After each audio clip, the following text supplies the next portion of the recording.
தெய்வத்தின் குரல் மூன்றாம் பாகம். பண்பாடு கவி சாதுரியம். பாரத குட்டுகளில் ஒன்று. பகுதி 3. நதீஜ என்றால் நதிக்கு பிறந்தவரே என்று அர்த்தம். கங்காதேவியின் புத்திரரான பீஷ்மரை நதீஜ என்று துரோணர் கூப்பிடுகிறார். நதீஜ என்று பீஷ்மரை துரோணர் கூப்பிட்டு மேலே என்ன சொல்கிறார்? லங்கேஷ வனாரி கேதுகு. லங்கேஷ என்றால் லங்கேஸ்வரனான ராவணனுடைய, வன அரி வனாரி. வனாரி என்றால் வனத்தின் சத்ரு அல்லது வனத்தை அழித்தவர். லங்கேஸ்வரனுடைய அசோக வனத்தை அழித்த ஆஞ்சநேய சுவாமியை குறிப்பிடுகிறார். கேதுகு என்றால் இங்கே கொடி என்று அர்த்தம். ஆஞ்சநேயரை தன் கொடியாக கொண்டவன் என்பதே லங்கேஷ வனாரி கேதுகு என்பதன் அர்த்தம். அர்ஜுனனுடைய கொடியில் ஆஞ்சநேய சுவாமியின் ரூபம் போட்டிருக்கும். ஸ்ரீ ராமச்சந்திரமூர்த்தியிடம் ஞானோபதேசம் பெற்ற ஹனுமார் பிற்பாடு பாரத யுத்தத்தில் கிருஷ்ண பரமாத்மா பண்ண போகிற கீதோபதேசத்தை கேட்பதற்காக முன்கூட்டியே அர்ஜுனனின் துவஜத்தில் வந்து உட்கார்ந்து கொண்டு விட்டார். நகாஹ்வயோ நாம என்றால் மரம் அல்லது மலை என்ற பெயர் உள்ளவன் என்றேன் அல்லவா? யோசித்து பார்த்தால் லங்கேஷ வனாரி கேது என்பது அர்ஜுனனை குறிப்பிடுவது போல் இதுவும் அவனை அடையாளம் காட்டுவதுதான் என்று தெரியும். இங்கே நகம் என்றால் மரம் என்று அர்த்தம் பண்ணிக்கொள்ள வேண்டும். அர்ஜுனன் என்றால் வெள்ளை வெளேர் என்று இருக்கிறவன் என்பது பொது அர்த்தம். அர்ஜுனம் என்று மருத மரத்துக்கும் பேர். மருத மரத்தை ஸ்தல விருட்சமாக கொண்ட ஸ்ரீசைலம், திருவிடை மருதூர், திருப்புடை மருதூர் ஆகிய க்ஷேத்திரங்களுக்கு மல்லிகார்ஜுனம், மத்தியார்ஜுனம், புடார்ஜுனம் என்றே சம்ஸ்கிருதத்தில் பேர். நகாஹ்வயோ நாம என்றால் அர்ஜுன என்ற மரத்தின் பெயருள்ளவன் என்று சூச்சனை பண்ணினதாகிறது. அப்புறம் நகாரிசூனு என்றால் மரம் அல்லது மலையின் விரோதியுடைய பிள்ளை என்று சொன்னேன் அல்லவா? இங்கே நகம் என்றால் மரம் என்று இல்லாமல் மலை என்று அர்த்தம் செய்து கொள்ள வேண்டும். மலைக்கு சத்ரு யார் என்றால் இந்திரன். ஆதி காலத்தில் மலைகள் இறக்கைகளோடு பறந்து கொண்டிருந்தனவாம். இந்திரன்தான் வஜ்ராயுதத்தால் அந்த இறக்கைகளை வெட்டி மலைகளை இருந்த இடத்தோடு கிடக்கும்படி செய்தானாம். இப்படி நகர முடியாமல் ஆன பிறகுதான் மலைக்கு அச்சலம், அகம், நகம் என்றெல்லாம் பேர் ஏற்பட்டது. சலம் அல்லது கம் என்றால் அசைவது, போவது. ஒரு வார்த்தைக்கு முன் அ அல்லது ந போட்டால் ஆப்போசிட் மீனிங் தரும், எதிர்ச்சொல்லாகிவிடும். அதனால் அச்சலம், அகம், நகம் என்றால் அசையாதது என்று பொருள்பட்டு மலையை குறிப்பதாகிறது. மலைகளின் ரெக்கையை வெட்டின சத்ருவான இந்திரனுடைய குமாரன்தான் நகாரி சூனுகு. குந்திக்கு இந்திர பிரசாதத்தால் பிறந்தவனே அர்ஜுனன்.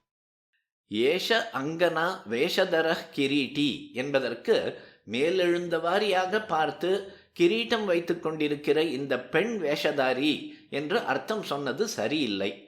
கிரீட்டி என்றால் பொதுப்படையாக கிரீட்டம் வைத்து கொண்டிருக்கும் எவரையும் குறிக்கும் காமன் நவுன் ஆக கொள்ளக்கூடாது.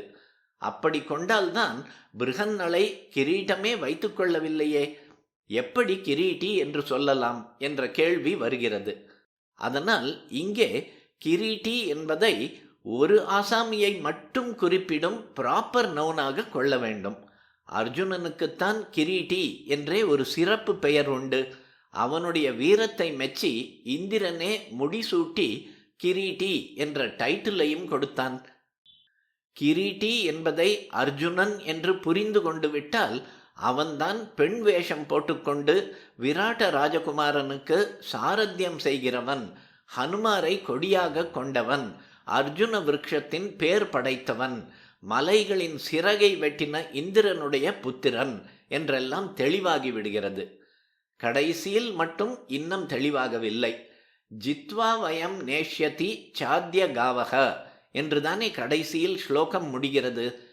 இதற்கு நாம் ஜெயித்து மேலும் இப்போது பசுக்கள் கொண்டு போகிறான் என்று தாறுமாறாக அர்த்தம் ஏற்படுகிறது.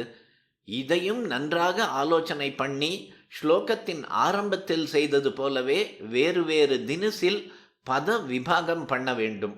அதாவது ஜித்வா வயம் நேஷ்யதி சாத்திய காவக என்று வியாசர் சொன்னதை ஜித்வா அவயம் நேஷ்யதி சாத்திய காஹ வஹ என்று வேறு வேறு தினுசாக பிரித்து கொள்ள வேண்டும்.